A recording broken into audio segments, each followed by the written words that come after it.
प्रभु हमें देख रहे हैं। अभी तो हमें ये नहीं पता कि हम भजन कर रहे हैं, भगवान पता नहीं जान रहे हैं कि नहीं जान रहे हैं। अभी भक्ति में रंग आ जाए, अगर ये बात समझ में आ जाए कि प्रभु देख रहे हैं हमें। देखो, जब हमारे गुरुजन बैठकर सुनते हैं और जब गाने को अवसर मिलता है तो ज्यादा उत्साह होता है कि बैठे सुन रहे हैं। ऐसे ही अगर हम मान ले कि हमारे प्रभु सुन रहे हैं, हम जो भजन कर रहे हैं हमारे प्रभु देख रहे हैं, जो सेवा कर रहे हैं भगवान हमारे स्वीकार करें, प्रियालाल स्वीकार कर, अभी भक्ति का रंग आ जाए, ये बात हमारे हृदय में बैठ जाए कि मैं हर समय प्रभु की दृष्टि में हूं, हर समय मैं अपने आराध्य देव की दृष्टि में हूं, कितना आनंद आएगा। अंदर से सोचो जरा, हर समय वो हमें देख रहे हैं और वो कह रहे हैं मैं देख रहा हूं। पीछे जो तुम किए वो देख रहे हैं वर्तमान की तरह, अभी जो वो तुम देख रहे हैं, आगे जो करोगे वो भी देख रहे हैं। वो पहले से उनको सब पता है, तुम ऐसे ऐसे चलोगे, ऐसे ऐसे कार्य करोगे। भगवान की दृष्टि में सब कुछ वर्तमान ही रहता है। संपूर्ण प्राणी काल के अंतर्गत है और प्रभु श्री हरि कालातीत है। देश काल वस्तु व्यक्ति घटना परिस्थिति ये बदलते रहते हैं, पर प्रभु श्री हरि वैसे के वैसे ही रहते हैं। काल के अंतर्गत प्राणियों का ज्ञान एक सीमित है। अब इस दीवार के पीछे कौन खड़ा है, क्या कर रहा है पता नहीं, पर भगवान की दृष्टि में नहीं। भगवान की दृष्टि में सुमेरु पर्वत पर क्या हो रहा है, जहां किसी की दृष्टि वहां भी उनको, ब्रह्मलोक में ब्रह्मा क्या कर रहे हैं, बैठे बैठे सब। इसलिए कितने महान ईश्वर हैं। एक छोटी सी भी चींटी को दाना मिला कि नहीं, उनको चिंता है। देखो, आप छोटे से 2-4 लोगों का भार लेकर के चिंतित हो रहे हो, अनंत ब्रह्मांडों के अनंत जीवों का भरण पोषण प्रभु हमारे कर रहे हैं और निश्चिंत है। अचिंत शक्तियां भगवान की, तो आप भी तो उनके बच्चे हो ना। ये सब कहने का मतलब है आप भी तो उन्हीं के अंश हो ना। 2-4 की चिंता में इतने तुम बावरे हो रहे हो, डिप्रेशन में पहुंच रहे हो। 2-4 कामनाओं के पीछे इतने, अनंत ब्रह्मांड तुम्हारा जो अंशी है, अनंत ब्रह्मांडों के अनंत जीवों का अनंत काल से भरण पोषण करता चला आ रहा है। कहीं भी किसी के साथ कुछ भी गलत नहीं हो सकता। जैसे कहते हैं कि क्या गलत हुआ, देखो ना अभी तो बच्चा था, ऐसा ऐसा हो गया, तो तुम्हारी दृष्टि में बच्चा है, पीछे तो बहुत पुराना है ना, जो कर्म करके आया उसका फल। कहीं भी गलत किसी के साथ नहीं होता, ध्यान रखना। जहां कुछ होता है, अभी हमने देखा मानो कि ये तो बहुत गंदा है, तो सीधे जा रहा था, ये आदमियों ने मिलकर इसे पीटा, अभी सीधा चल रहा, पीछा टेढ़ा चल के आया है, और जिनको पीटा है वही आके इसे पीट रहे हैं। अब हम वर्तमान को तो देख रहे हैं ना, पीछे की बात तो देख नहीं रहे ना, और भगवान पीछे की देख रहे हैं कि इसने पीछे बहुत ऐसा गलत किया, उसका हिसाब इसको मिल रहा है, इसलिए चुपचाप देखते रहते हैं। ध्यान रखना, इतना भी गलत नहीं हो सकता इस सृष्टि में। वो कैसे गलत नहीं हो रहा, अभी तो नवयुवक था, उसने कुछ ऐसा किया ही नहीं, अभी तो नई अवस्था थी, अभी तुम्हें दिखाई दे रहा है 15 वर्ष का है, लेकिन भगवान देख रहे हैं मेरा पुरातन अंश है, किस जन्म से क्या क्या करते चला आ रहा है। ये ज्ञान हो जाएगा तो किसी भी बात में आपको दुख नहीं पहुंचेगा, विक्षेप नहीं पहुंचेगा। नहीं, बड़े बड़े विक्षिप्त हो जाते। एक गौतमी नाम की महान तपस्विनी थी, महाभारत में कथा आती है, उसका एक ही पुत्र था और उसको सांप ने काट लिया। तो वहां की कुल भी उठा के लाए और कहा, देवी मां ये देखो सांप ने तुम्हारे बेटे को काट लिया। तो उनका इतनी सामर्थ्य सांप की कैसे हो गई कि मेरे बेटे को काट लिया और मेरे से भय नहीं माना। आकर्षण वृत्ति जीव ही की, सांप सामने आ गया, तूने क्यों काटा, मैं तुम्हें भस्म कर दूंगी। तो आपने कहा पहले हमारी प्रार्थना सुन लो। मेरे सर पर मृत्यु ने आकर के अपना शासन जमा लिया और कटवा दिया, मेरा कोई दोष नहीं। मृत्यु का आकर्षण किया, महान तपस्विनी, भगवान व्यास देव जी ने ये लीला कथा गाई है। मृत्यु का आकर्षण किया, साक्षात मृत्यु सामने आ गई, थर थर कांपने लगी। गौतमी जी ने कहा मैं अपने तपस्या के बल से तुम्हें भस्म कर दूंगी। हमारे ऐसे निष्पाप बालक को तुमने सांप के द्वारा प्रेरित करके कटवाया। बोले मेरे ऊपर काल का शासन है, काल ने मुझे प्रेरित किया, मैंने सांप को प्रेरित किया, मेरा कोई दोष नहीं, ये काल का शासन। काल का आवाहन किया, काल उपस्थित हुआ। काल ने कहा कि मेरा इसमें कोई दोष नहीं, इस बालक के पूर्व जन्म के कर्म के द्वारा मैं प्रेरित हूं। इस बालक के कर्म से प्रेरित होकर मैंने मृत्यु को प्रेरणा की, मृत्यु ने सांप को प्रेरणा की और इसने डस लिया। अब आप बताओ किसका दोष है? शांत हो गए क्योंकि इस बालक के ही।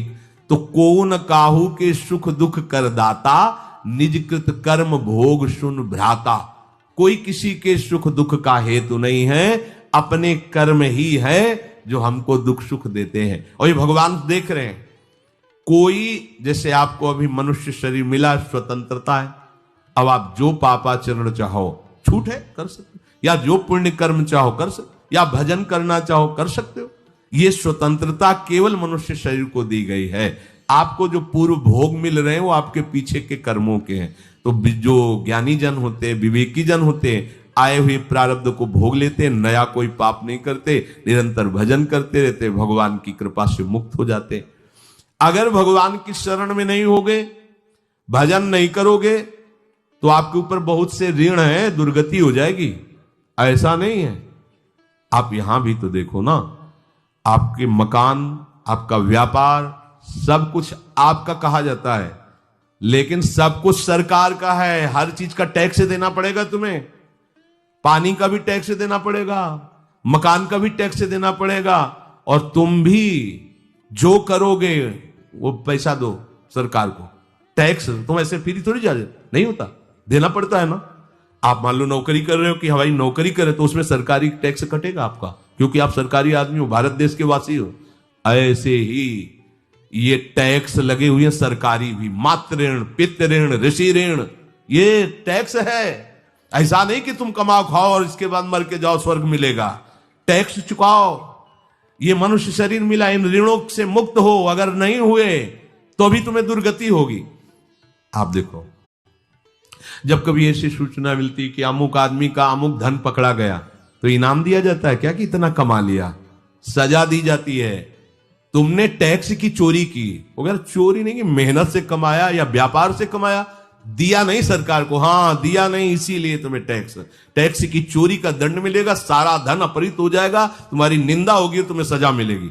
बोलो मिलती है नहीं? ऐसे ही ये लड़का, बच्चा, पत्नी, पुत्र, परिवार जो भी है, ये सब श्री भगवान का तुम्हें टैक्स देना है। क्या टैक्स देना है? भगवान की शरण होकर उनका सुमिरन करो, सारे ऋणों से वो मुक्त कर देंगे। हे नाथ, ऐसा मुझे बल दो जिससे कभी मैं आपके और गुरुदेव के विपरीत न चलूं।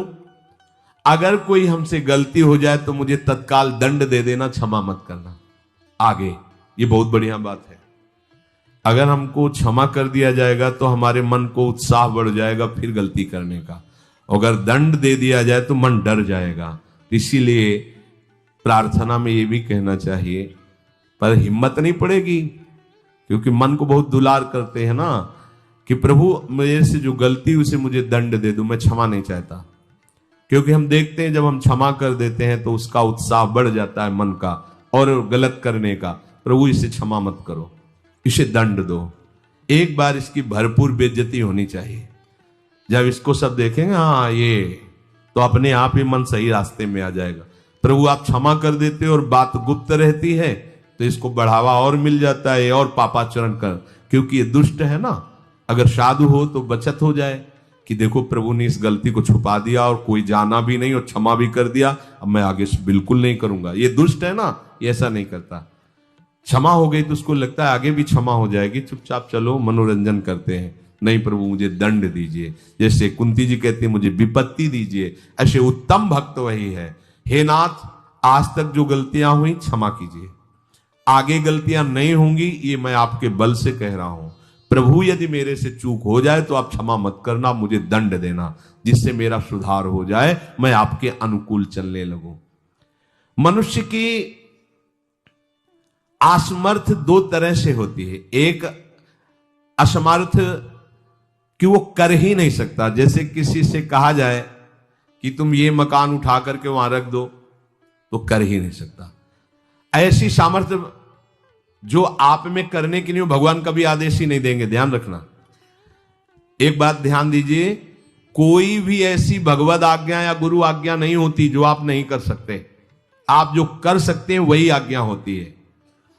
दूसरी असमर्थ ये होती है कि करना चाहता हूं समय भी है, पर पता नहीं कोई अंदर से करने नहीं देता।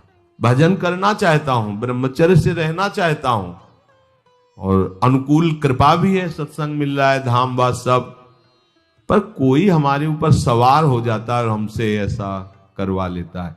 यह है प्रमाद, यह है मूढ़ता, यह साधक को नष्ट कर देती है।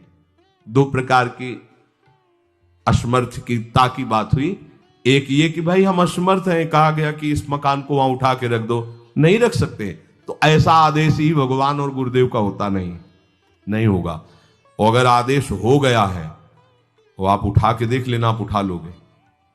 अगर आपको यह ध्यान रहा कि गुरुदेव की आज्ञा है, हरि की आज्ञा है, हो जाएगा।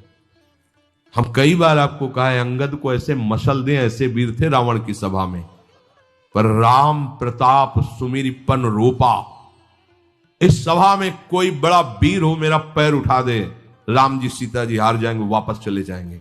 ये बात थर्रा देने वाली बात है। घबरा, आराध्य देव और माता जानकी दोनों को दांव में लगा दिया, उठा दे कोई पैर, पर उनको भरोसा था कि मैं राम के बल पे कह रहा हूं। राम बल आकर के विराजमान हो गया, कोई नहीं उठा पाया। आखिरी में रावण झुका, मेरे झुकने से, मेरे सामने झुकने से तेरी बात नहीं, तो जो बार बार जिनको मनुष्य कह रहा है उनके चरणों में जा, मैं उनका एक तुच्छ दास हूं। यदि आदेश हो जाए तो घूंसा से सबको मार करके तेरी पत्नियों को बंदी बनाकर और तुझे अभी राम जी के सामने डाल दूं।